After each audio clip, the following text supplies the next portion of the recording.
రాష్ట్రంలో ఇప్పటికే 1036 electric Vahan charging స్టేషన్లు ఏర్పాటు చేసి పర్యావరణ రహిత రవాణా వైపు తెలంగాణ వేగంగా ముందుకు పోతుంది. తెలంగాణ రైజింగ్ దృష్టిలో భాగంగా క్యూర్ ప్రాంతాల్లో గ్రీన్ మొబిలిటీని మరింత విస్తరించే దిశగా కూడా క్రమబద్ధమైన చర్యలు తీసుకుంటున్నాం. మన ప్రభుత్వం విద్యుత్ రంగాన్ని సామాజిక న్యాయ సాధనంగా కూడా ఉపయోగిస్తుంది. గృహజ్యోతి పథకం ద్వారా 53 లక్షలకు పైగా కుటుంబాలు లబ్ధి పొందుతున్నాయి. దీనికి భారీగా బడ్జెట్ మద్దతు అందిస్తూ డిస్కమ్లకు ప్రభుత్వం ప్రజల తరపున భారం భరిస్తుంది. విద్యా సంస్థలకు ఉచిత విద్యుత్, వ్యవసాయ సబ్సిడీ ఇవన్నీ కలిపి ఒక స్పష్టమైన సందేశం ఇస్తున్నాయి. రైతుకి ఇచ్చే విద్యుత్ ఖర్చు కాదు, ఇది భవిష్యత్తుకు పెట్టుబడి.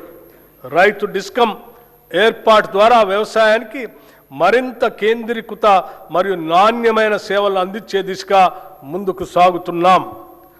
చీకటి పోవటం అంటే కేవలం వెలుగు రావటం కాదు, ప్రజల్లో నమ్మకం పెరగటం. మన లక్ష్యం స్పష్టంగా ఉంది.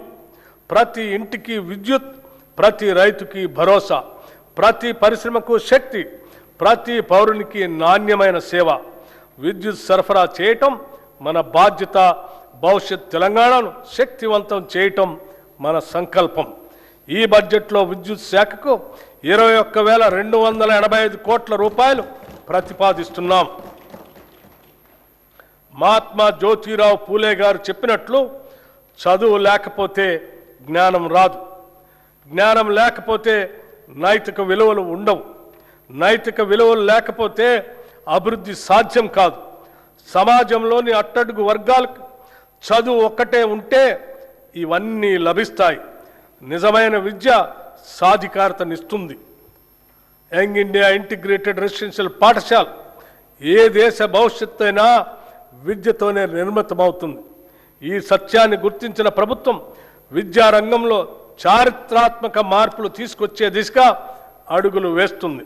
నాణ్యమైన నైపుణ్యం కలిగిన విద్యను అందించాలనే సంకల్పంతో అన్ని అసెంబ్లీ నియోజకవర్గాల్లో యంగ్ ఇండియా ఇంటిగ్రేటెడ్ రెసిడెన్షియల్ పాఠశాలని మంజూరు చేయాలని నిర్ణయించాం.